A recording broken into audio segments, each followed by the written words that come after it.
Hello everyone and welcome to a seasonal Christmas edition of Esther, Ben and Simon get a game that they can race on almost properly.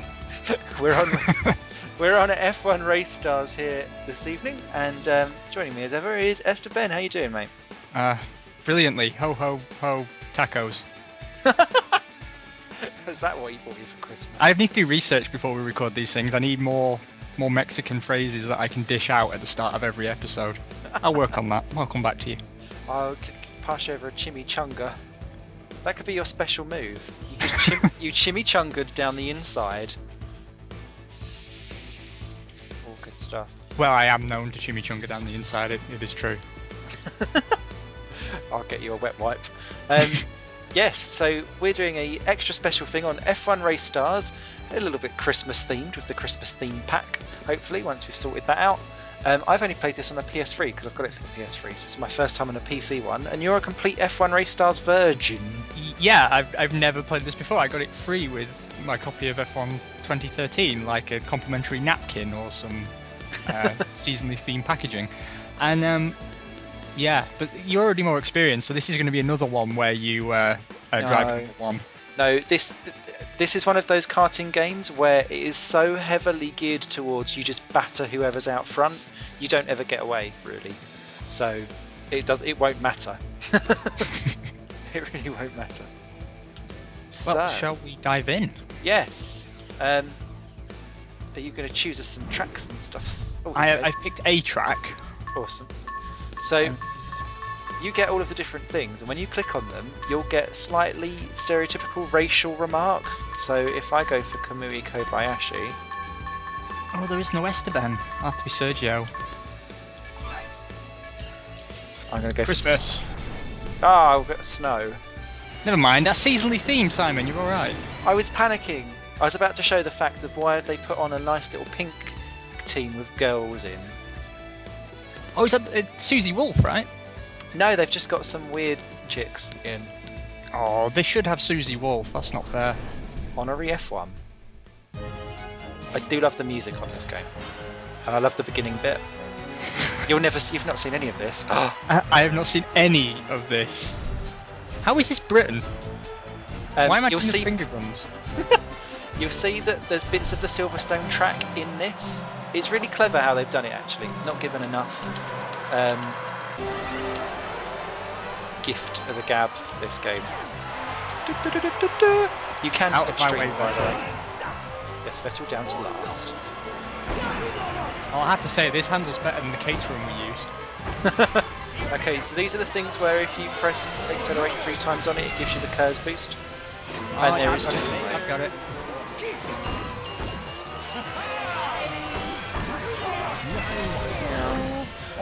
I'm in a bubble. Why am I in a bubble? Because you got hit by something probably. But if you get hit, if you turn damage on or off, do you know? Damage is on. Oh, okay, you'll have to pit. Because Yeah, once I've you lost get my nose, which is art imitating life, I suppose. no matter where you go. Well, I know the plan here was to try and throw in a Christmas buyer's guide. Yes. But See if this is right. man, I'm having to concentrate so much more than I do when we do the real things. Oh, cool! I'm a bottle of fizzy soda. And now I'm in the desert. Oh, you're leading. We're in a 1-2. This would never happen as a Cater of Kings. Oh, you say that, but didn't we get that in Australia? Yes, we did. We did. Thanks to the rain. How British is that? Where do I pit?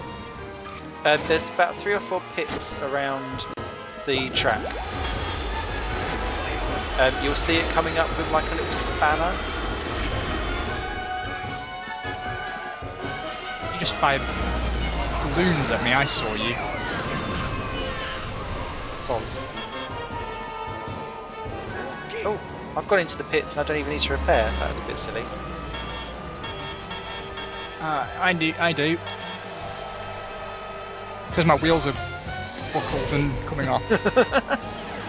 One thing I've yet to do round this is that there are secret passages that you can use round this game, and I've yet to, in the whole year that I've owned the game on the PS3, actually get through one. Because you have to own a key to do them, and the AI always steals the keys. Well, Lewis Hamilton's in a bubble, so that's fine. Nothing new there then. For him there in qualifying. Or just in general. He lives in So, a bubble. I think I've got the hang of this now. Okay. My guy's being suitably Mexican everywhere, so that's good. Oh, he's put out the safety car, so I'm all nice and slow. Take that hacky cover line, and that's what you get for blowing your chance at Lotus. Yeah, that was sad. It was, wasn't it? I so wanted him to do well.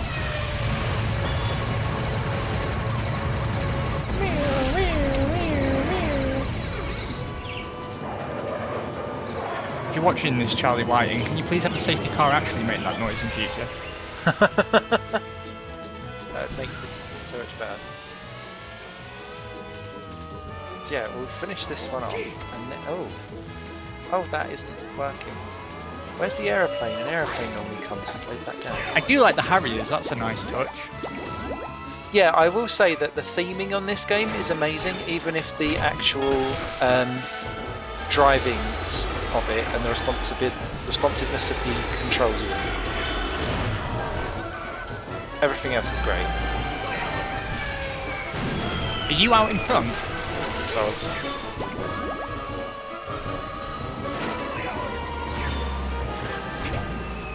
Ah, I just hit Lewis Hamilton 3 times with something. My life is happy. Oh, you're going to hit me with the bubbles. Alright, back to the pits for me. Oh, it's the last lap, really don't worry. Just the game. You're on the last lap, mate. You just got to cross the line. Oh well, never mind. It won't matter either way. Right, I tell you what I'm going to do. Yeah. Is, so I don't keep talking over you, I'm going to tab out a moment, and hopefully this won't crash. And I'm going to turn you up, because I couldn't hear you over sort of casual racism. That was coming through. But wow, how good is this game? I really like it. I think it got panned, and I don't get why. I prefer Sonic and Sega's All-Stars Transformed slightly more than this, but it went Sonic and Sega, this, and then Little Big Planet Karting when all 3 came out within a week of each other. So now my game is running, but it is running entirely windowed, and I can't get it big again. Aww. Who do you want to give your gift to? I'll give a gift to Zero. Oh, that's very kind of you. I don't know what... Oh, you get a top speed increase. Good, I needed it. Ooh. Right. Get you. Where are we going to go next? Let's say Germany, and we'll go on the faster class. I'm feeling more at home with it now. Okay. I'm playing it windowed, I don't care. Let's see, who do we want to be? I'll be Jessica Checker, who looks a little bit like a slut.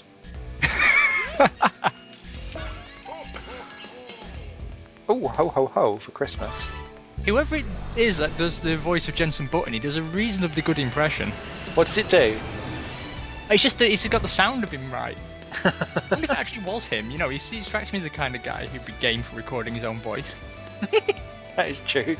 That is true. So, on first impressions, would you recommend this for a Christmas buy? Yeah, I would actually. I think it's not too dissimilar from other perhaps better known karting games, but the theming of it is really, really nice. Yeah. And I do love the double finger guns going down the grid. That's nice. I like the fact that Carthaginian's on pole. Each team has its own special thingy-bob as well, like powers. Oh, I like the fact that the Christmas theme has got stars all the way around the outside. Yeah, that Christmas theme was the best 17 cents I've ever spent.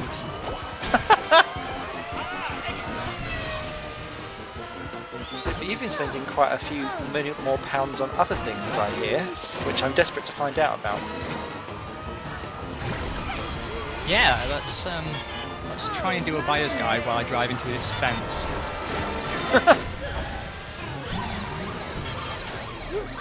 So, we don't normally talk about the consoles very much, so I think we'll stick with that initially. What is it you're recommending most for this Christmas? I'll come right in with the difficult question. Yeah, that wasn't even a warm-up. Who's put all those blue things? That's a bit scary. I'm gonna... Sorry? I'm sorry, I just was about to tell Michael Schumacher to retire. I remember he did. Oh shit, did I hit you? Probably. Did you fire a yellow bubble at me? Yeah.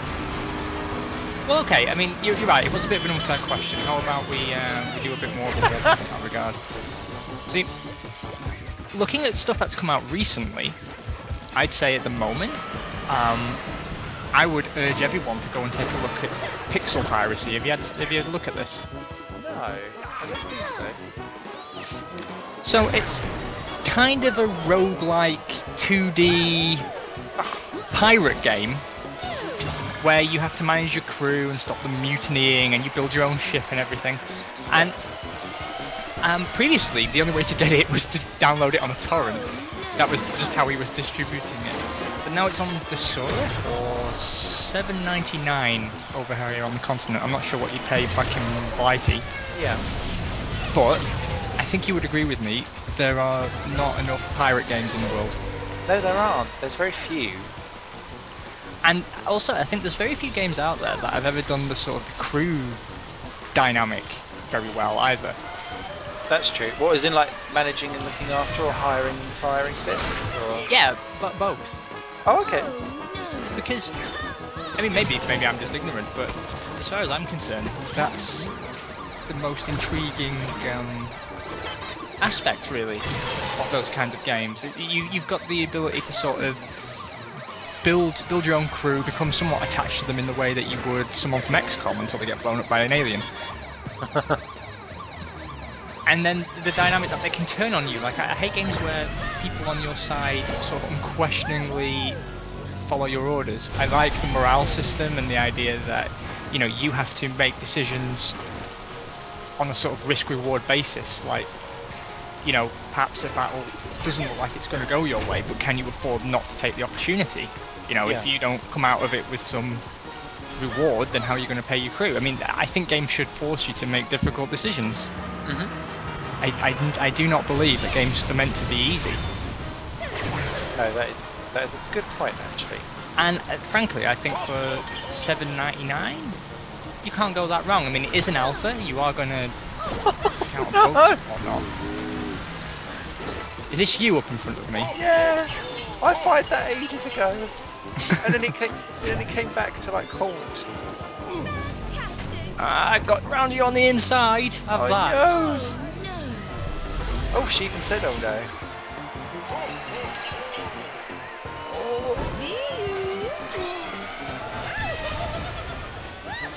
Also, Starbound, which I was going to try and get around in with you today, but you haven't had a chance to pick it up yet, have you, I believe? No. I've got all excited because Broken Sword 5's came out. I saw that. I didn't even know it was happening, and I'm so excited. And I'm on a little bit of a Simon don't spend too much money because the Steam sale happened, and then there was a Zavvi mega weekend, and then Black Friday happened, and so I'm a bit skinned. So I've got enough money for Broken Sword 5, I think, and then that's it until next year. Which always sounds depressing to remember it's only 3 weeks away. That is true. Although, just before we came on air, I don't know what's possessed me to do it, but I have bought Farming Simulator for the PS3. Oh, why? Oh, you should have got it for PC because I got gifted that. We could have gone and done some combine harvesting together, mate. Oh, we could have been proper Farmer Joes. Right, let me turn this game's volume down so I can hear you better. Okay. There we go. That's much better. Let me invite you round for another round, eh? Yeah. Belgium, why not? Belgium is a place that doesn't get enough love. So, Broken Sword 5, do you know, it's been absolutely years since I've played a Broken Sword game. See, 1 and 2 were absolutely amazing. 3 was really good, but took it into 3D, and it wasn't like a proper point-and-click game, which was a bit sad. But still, it was a good game. And then number 4, I've got, but for some reason, it doesn't seem to want to work properly on my computer, so I've never been able to really play it. See, the thing for me is that I've always felt that point-and-click was a neglected genre. Yeah. Very much so. I mean, because it went through a bit of a revival on the original PlayStation, if you remember the Discworld games. Yes. Yeah, definitely. And, of course, the earlier Broken Sword games as well. They were all on there. Yeah. And I think, you know, you can sit down after dinner, play a few hours on a point-and-click game. I don't think there's anything wrong with that. I don't know why they've fallen so out of favour. I think it's just the market's moved more towards action, I suppose. Yeah, and to not have to find the answers yourself, it's become like you should go over here and do this kind of market. It's not having a brain is almost like a no-no sometimes, which is why when games do it, everyone's like, wow. I know you're completely right. You are completely right. But I think earlier in the year there was definitely a transition towards harder games. But you did see the return of roguelikes and games that punished you for your choices and mistakes and things. Yes. Of course, Mass Effect kind of sold out in that regard because most people didn't like the idea of putting hours into a game, being told it all had massive, far-reaching consequences, to find out that it didn't at all. Yeah. But the idea was there, and I think it sparked a realization that there was a market for this. Yeah. And in terms of games that sort of offered that experience, I think you're becoming more and more spoiled for choice, actually, but mostly from the indie market. I'd love to see what could be done by a larger studio with a bigger budget. Yeah. Just as an exercise, see what can happen when people are seriously invested in it. Though I suppose the answer would be it'd just be full of microtransactions, because that is the future. No, I really don't want it to be the future, though. That's the only annoyance. It always annoys me, but for a different reason, because I can see why it's done. It makes sense to me. They've learned that they can do it, and their job really is not to make games, but to make money. And so, if you can make a game and monetize it several times over, then just why wouldn't you?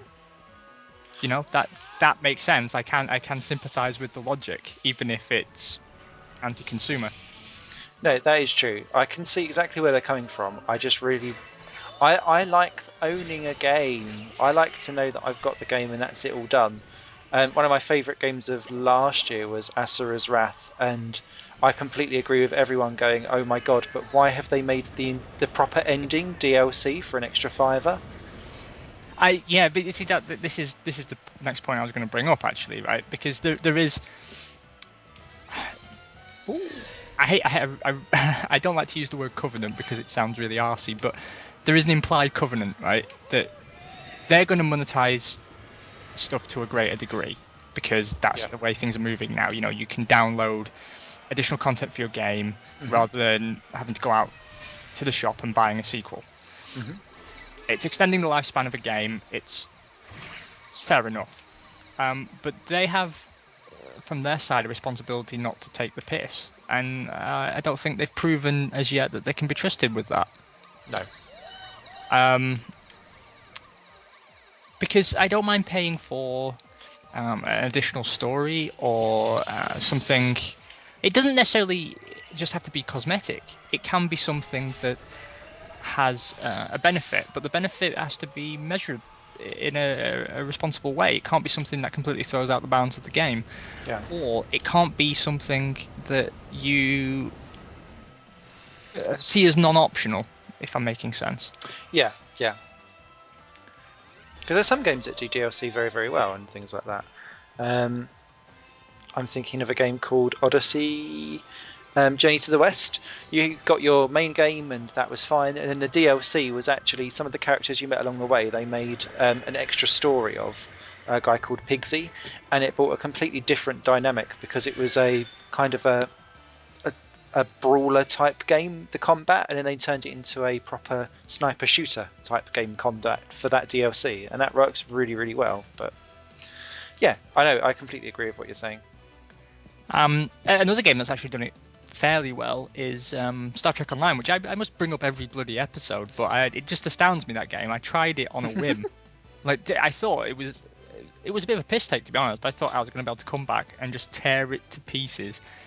And it has actually done a lot of stuff very, very right, and it continues to impress me. I think I've put more hours into it now than anything else in my Steam library, which is insane. Now, since it is a Christmas buyer's guide of sorts, would you agree with me that we were right when we were discussing last time? And I say last time, but that video hasn't actually gone live yet. But we were discussing last time out that Steam sales were going to perhaps not be as attractive as they used to be and could, in fact, disappear altogether at some point. I don't know about you, but I thought the autumn sale was disappointing. I think it depended on how they batched the games. It was no longer you get a group of games for a certain price. There was a lot of 40 to 66 or 80% off, and I still think it's one of the best sales that's about. But yes, it was different how they packaged everything, because I remember last year it was you'd get like 3 or 4 indie game titles for like £3 or something. And that seems better than going for like £1.25 each. I don't know why. It just, in my head, it seems to be more of a bargain. But I had done quite well out of it, and still spent an awful lot. So Steam still done me proud. I see. For me, maybe I got spoiled with. I remember last year's Christmas sale was just insane. It was insane. And maybe that's what I've come to set the standard from now. And maybe I shouldn't, but it was just crazy. I was picking up huge AAA titles for like €1, €2, €3 a pop. I mean, yeah, fair enough, they were older. Oh, you got a special start. You gave it to me. Oh, okay. That'll learn, you own it. Awesome. Get out of here, Perez. I'm the chief Mexican.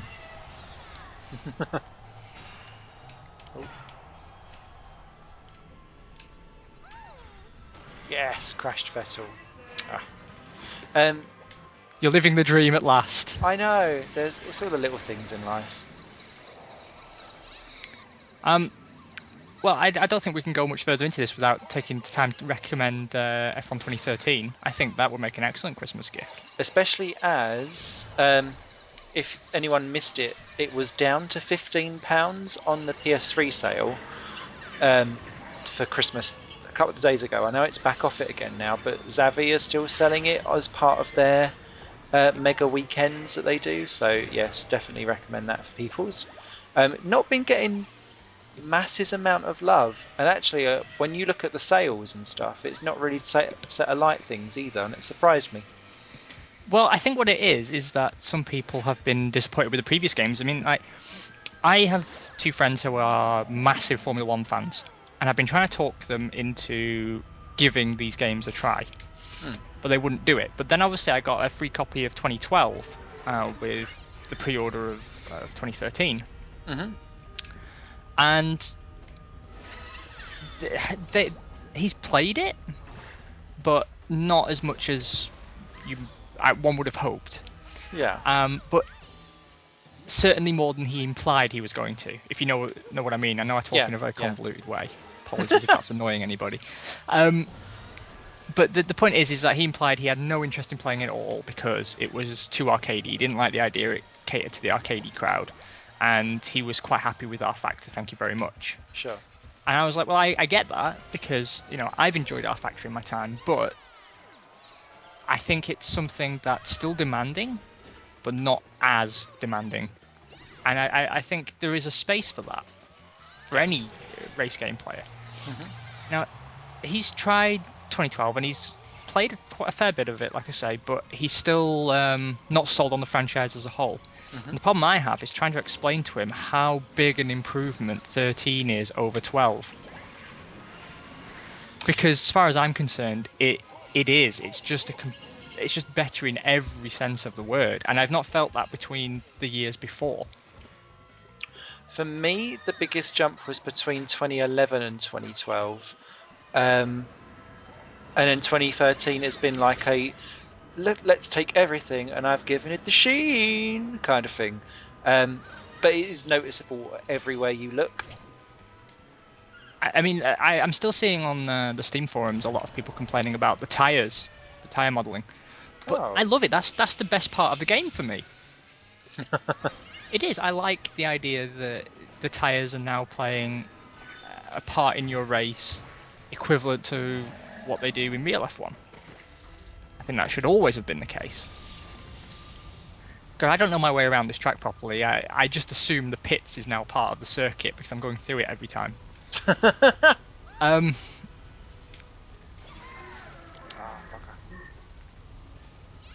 Oh dear, that didn't go quite as well as I planned. The octopus by any chance? Yes. No. Yeah, that was silly. What was I going to say? Yes. It's quite hard to do a buyer's guide while you're playing this, isn't it? It is. It's too fun.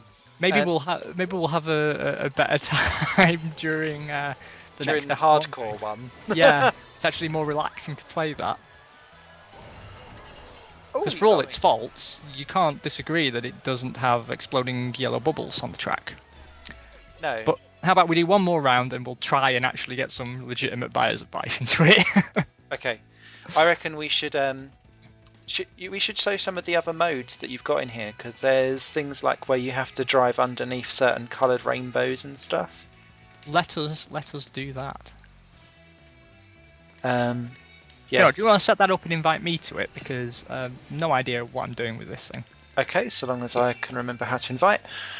Tell us about your time with Rocksmith, because Rocksmith is something that I'm desperate to get myself, but didn't really. Well, I've not got a guitar yet, so that's why I need to do it. Or hear about it first. Obviously, if you don't have one to begin with, then it takes quite an investment. What I would say, obviously this is just my personal opinion, but it was worth every penny.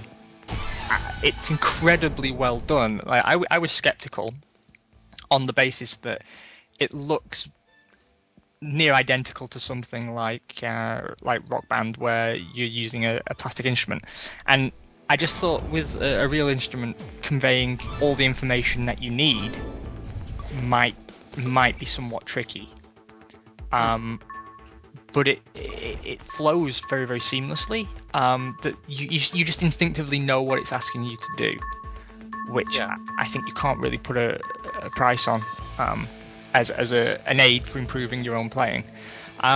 It seems very, very good at judging your ability and modifying the tasks to account for it.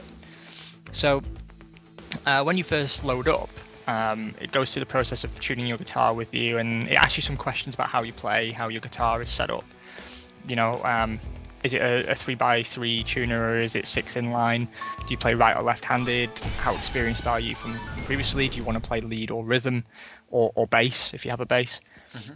And then once you go through the initial setup, it seems to sort of assess your playing through the earliest tasks, and then it adapts the game to you. Additionally, its greatest strength, as far as I'm concerned, is that it makes practicing techniques that can quickly become dull quite enjoyable, because it gamifies them very, very well.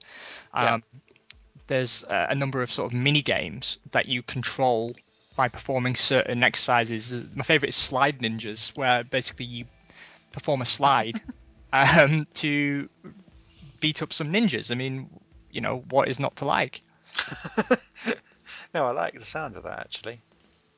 And there's several others. There's a saloon shooter where there is basically 6 tracks represented by the 6 strings, and cowboys will burst through the doors and windows of your saloon, and you have to shoot them down before they get to your supply of whiskey by plucking the appropriate string, which, you know, is, especially for new players, it's an important skill to pick up. You have to have a feel for the space between the strings, making sure that you pluck the correct string, you don't overreach yourself, and it takes time to get that kind of intuition, and just jumping between them yourself or setting yourself some kind of mental challenge is not really suitable. But gamifying it that way, and then having a high scoreboard as well, and a competitive element, means that you'll keep coming back and doing it, which, you know, is brilliant. I mean, if this software had been around, you know, 10, 15 years ago, maybe the money my mum spent on lessons wouldn't have been complete waste. Just saying. Chain up the colours as you drive through the gates, and that gets you more points, by the way. Okay, so if I drive through a red gate, I have to keep going for red as long as you can.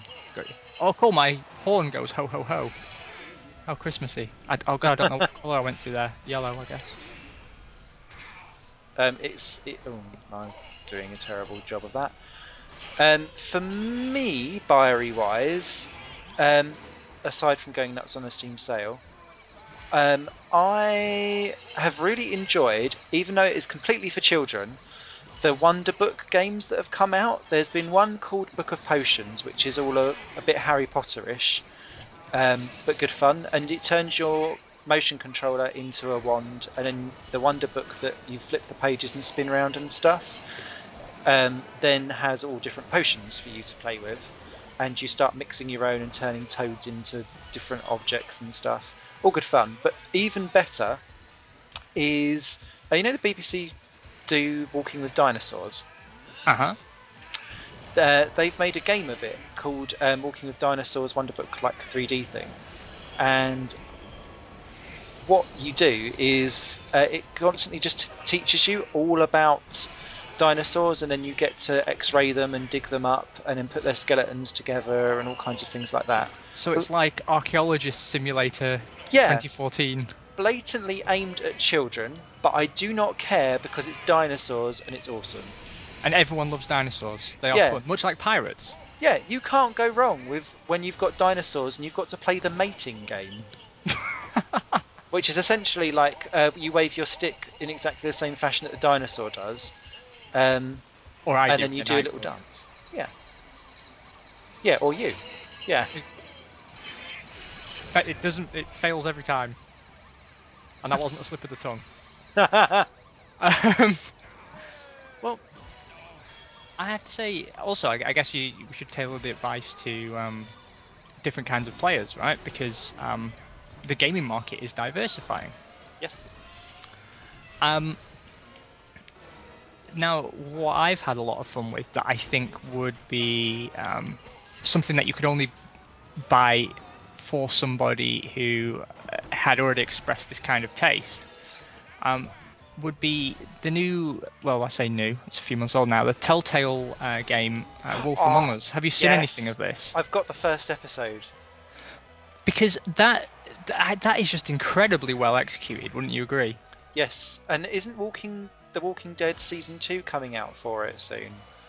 Yes. If it's not already. This month, actually. Because when I heard about The Wolf Among Us, I wasn't sold on the idea. It sounded very, very strange to me, this idea of a sort of a dark comic book-esque take on traditional fairy story characters. That seemed very odd to me. Oh no, that sounds cool. but yeah, again, this is something that, like I said, you would only get the positive reaction upon giving it to someone who'd already expressed that kind of interest. Yeah. But speaking as someone who perhaps had never considered it before, I think it makes an excellent gift, but it's just, you would have to sell people on it. You would have to explain to them what it is when you gave it to them, and I don't think that's necessarily the hallmark of a good gift. But if you know somebody who likes comic book culture, someone who likes alternative takes on common themes, I can't think of anything better to give them. It's just incredibly well executed. The art direction is phenomenal. Yeah, I like the whole cell. It's not quite cell shaded, not quite comic book. It's got but grimy all at the same time. Yeah, it's obviously. It's damp. I'd say it's a different color palette to the ones they use in their other games, but the engine is still the same. And I look at screenshots of it and I think, oh, I wouldn't like that. But then when you get into it, it does a very good job of taking you out of the comic book feeling. Yeah. And I love how it keeps up with the whole so-and-so will remember that, so-and-so will do this, and you think, oh god, what have I done? Because there's no nice choice, and that's the whole beauty of the Walking Dead side as well. But the Wolf Among Us definitely carries the same vibe with it. Have you played the first episode? I've not got to the end of it. Okay, I will shush. But I am enjoying it immensely. Next episode, we'll have to do a how did you enjoy the ending? And I expect to hear a WTF. I'm sure you will, because the entire game's been WTF for me. I can't get over the idea of some beloved children's characters doing the things that they've been doing so far. Mr. Toad's got a mouth on him as well. Mr. Toad has got a dirty little skanky mouth on him. What else has been out that I could recommend? I'm also gonna plump for. It's a spinning round.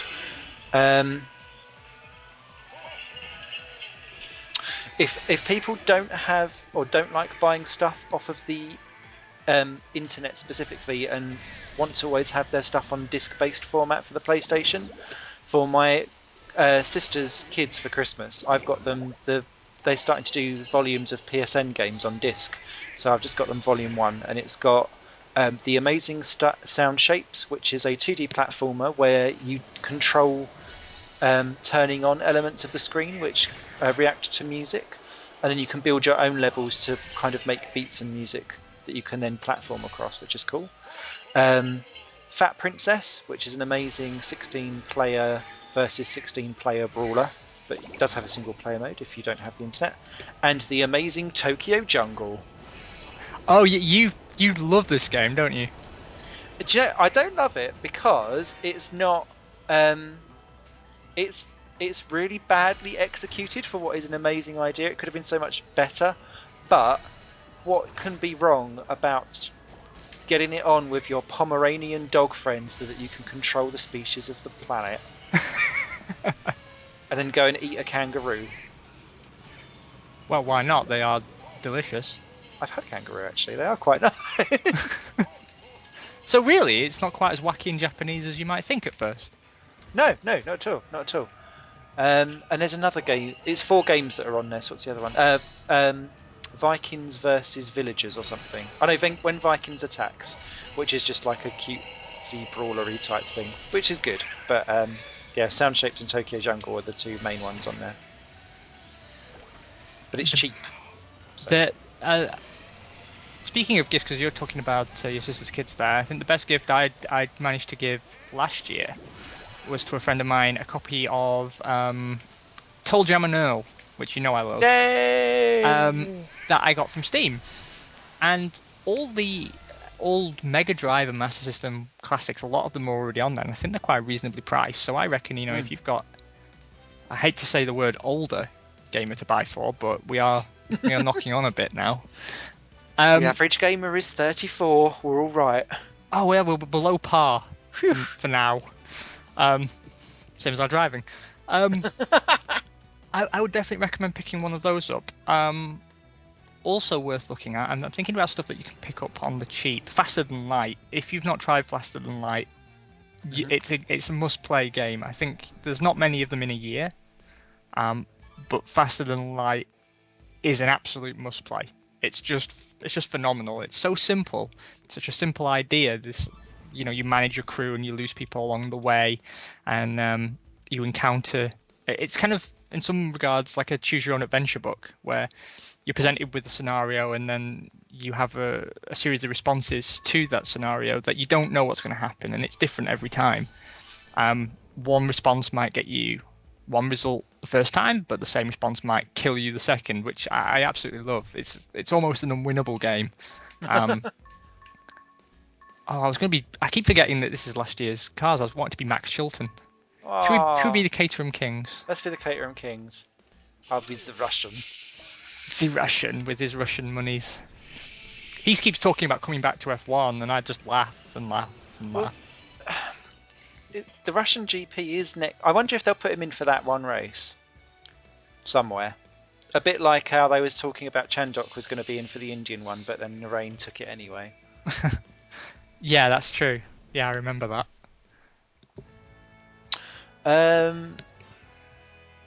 I'm just trying to think of other games then that I Game Dev Tycoon, really loved that. Yeah, recommended. Over. Big thumbs up. Other wonderful ones that have gone on. I tell you what you were missing from Indie Nova, mate, that I wanted to see you do. Yeah. I kept meaning to recommend it to you. What is? No Time to Explain. Oh, I've got it, but I didn't choose to do it on that one. Because I thought that was a wonderful idea. For anyone who doesn't know what it is, the idea being it's sort of in the vein of every good 80s movie possible, in that you're minding your own business one day and yourself from the future turns up. Obviously, No Time to Explain, clue in the title. And then you play through various unlikely scenarios that you affect through time travel, which I think is excellent. Yes. And you've got the sort of the physics with the gun and everything, I think, is incredibly well done. Why do I keep turning into a soda bottle, Simon? What have I done wrong? I don't know. So I wanted to go in the pits then, but unfortunately they don't seem to service bottles. I don't know. Definitely recommended. That has now. I was about to say about another game, and now I've completely forgotten it out of my head. And again for PC. Never mind, it will come to me. This is the problem. This is going to turn out to be the worst buyer's guide of all time, but I don't mind. Just buy stuff. Yeah, just spend money on stuff, and then they'll make more stuff, and then everyone's happy. Skyrim Legendary Edition.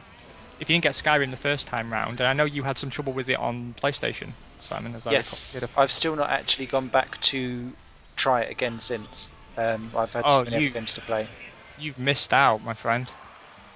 I recommend picking up Legendary Edition. It's going to be on the Christmas sale because it was on the autumn sale at a ridiculous price. And you get all the DLC with it, and it's such a huge game. My only complaint with it is, like, I remember, I've said this before I think, but I remember as a kid that, you know, you always dream of your ideal game. Yes. And as far as sort of a medieval fantasy kind of game, it would be the manifestation of everything I asked for as a child. And now I have it. My only criticism of it is that it's too big. How can a game be too big? Explain. Well, it's overwhelming. I think the best way I can describe it is overwhelming. You have so much to do, and the game doesn't present it to you in a coherent manner. Like, because you're allowed to go anywhere you want at any time, if you wander off in the wrong direction, you just end up picking up so many quests on your way that prioritizing and working your way through them becomes difficult. You end up with a quest list 40 quests long, and it becomes unmanageable. And you look at the size of the world and you think about how long it takes you to get round, and just thinking about beating the game, it's not even a thought. The only thing that keeps you going is the strength of the story. And I say the strength of the story pre-DLC. Okay. I don't think the stuff with vampires, I didn't find that particularly captivating, I'm afraid. Is that just because they can shoehorn a zombie thing in at some point as well? Well, kind of, but no. My issue with it was that the original campaign had a really strong element to it. Because you make a decision on which side you want to get involved in terms of a civil war, and the events that take place throughout there affect the NPCs and the villages and things like that, and you sort of have this sense of being part of something bigger, which games that can do that well will always score highly in my book.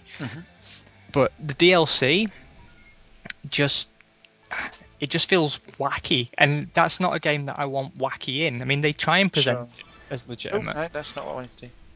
And I didn't like the idea of the Dragonborn concept to begin with anyway. I like the idea of coming into that game and just being a nobody. Hmm. But of course, it's a modern game, and so you have to be a hero in some description. You know, something unique has to be there about you. But if you take yourself out of that, because you can, you know, if you just sort of choose to ignore that element of the character and just minimize your use of the associated powers to getting through the quests, then the roleplay elements in there are really, really good. You know, people react to your reputation and the actions that you've committed, and it's a very, very rich world. It feels alive, and it's very hard to make a big game that feels as alive as that one is. And so when you think that was on sale for what, €14.99 euros, so it'll be even less in pound sterling, I think you can't argue with the value. I've had that game for over a year and I've still not completed all the content. That ain't bad at all. So we'll do one last run. Run. I've gone back to normal race for this one, just so that we can sign you off ski before we dive on to some more F1 proper stuff. Yes, thumbs up for this game. Other stuff, I'm going to just reel off games that I've played throughout the year that I've really enjoyed. Not necessarily to say for Buyer's Guide, but just for things that I'm thinking of. Really, really enjoyed Remember Me on the PS3 and Xbox. Really good concept. Bit of a dodgy combat system, but you get used to it. Really enjoyed Project Diva, Miku Hatsune. Oh, yes. Oh, I know I can always trust you to come up with the wackiest, most left field Japanese game imaginable. But it got released in Europe. It really did. Only as a down, but it's taken off, and there's been over like 30,000 sales, and they're now going to bring over the next one to Europe as well. So no longer do I need to import their dodgy games. But yeah, they're amazing. There is also a game called Akiba's Trip, which I've not got, but it looks damn amazing. It appears to be that you are shopping, but you are like power shopping, and you have to fend off animals to keep your shopping.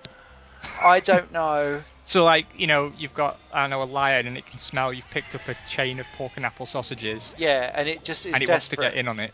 Give me your sausage. There's a game. Yeah, it looks really messed up, and that is my next on my list to get for myself. What else? There's been... Oh, that's it! Brothers, A Tale of Two Sons. Get that game, everyone. I've been meaning to try this. I remember seeing a Total Biscuit review of it, and he said it made him cry. Yeah, it is amazing. It will make you very, very sad at the end. It's great, and it's in the same vein as another game that came out called Ibn Ob, which I believe is a PS3 only at the moment. It might be coming out elsewhere. But you play as two characters, one on each analog stick, and one's slightly older than the other, so has more brunt, and the other one's smaller, so it can get into certain places and crawl through gaps and things. So amazingly done. And one of the beauties of it is that once it does a game mechanic once, it then doesn't touch that game mechanic again for the rest of the game. So you do like one puzzle with a certain mechanic, and then that's it. And you're doing something else completely different next time round. There's no filler. Oh, well, props for that. Yeah. Cannot rate that game highly enough. That has got to be easily one of my games of the year. And if you're enjoying watching this game, thoroughly suggest picking it up. But I will say I prefer Sonic and Sega All-Stars Transformed. That keeps popping up on my Steam as recommended, and I'm not sure what I've bought to give it that idea. It's free to play this weekend. That might be why, if it's this weekend. And you say, I mean, what appeals to you about that one? Because you change between car, boat, and plane, and each one handles differently, and you're doing between 2 or 3 of them per race. And it's just because it goes back through Sega's whole heritage. There's all different like harkbacks. There's Golden Axe person running around with the big dwarf and everything, and it's I just love really gold good. knights, man. Yeah, I just cannot. I can't fault it. It is my favourite karting game ever. I'm going to say that. That's very brave, taking on Mario Kart. Yep, and it beats. It beats for me personally because I really like the whole car, boat, plane mechanic. I think it's untouchable in that regard. My wish for next Christmas: remake Micro Machines. Oh my god, yes! Do it now. Someone go out, make that happen. Not some shitty top-down stuff that we keep seeing churned out for a couple of quid. I want proper Micro Machines done properly. With spilled cereal from the kitchen table and all that kind of jazz. I want the track Rim Runner where you go around the toilet seat. From Micro Machines 2. That was well good. That was incredible. And what was the one? It's Micro Machines. Which was the one where you fall into the actual Game Boy? That's on the PS2 one. That one, I think. You fall into the actual Game Boy, and then you go up like a Space Invaders bit in the level. Amazing. It was an incredible game. Yes. Well, at least we've agreed on something slightly less controversial than Sonic and Sega All Stars being the best fantasy game of all time. Soz. Any final last minutes? Everyone go out and buy his demands before we sign off. Kerbal Space Program. Good call. I'm going to say Audio Surf 2. So You've recommended this to me before. I will have to give it a try. it's music game. Yes. Anyway, we will hope you have an amazing Crimbo, and we look forward to entertaining you more in the new year with more Formula 1. And as you can see, we're starting to branch out into new games. Ooh. Exactly. Join us next time where I'll be preparing burritos with leftover turkey. A chimiclucty. Exactly. Cool. Oh, take it easy, Esteban. And you. See you soon.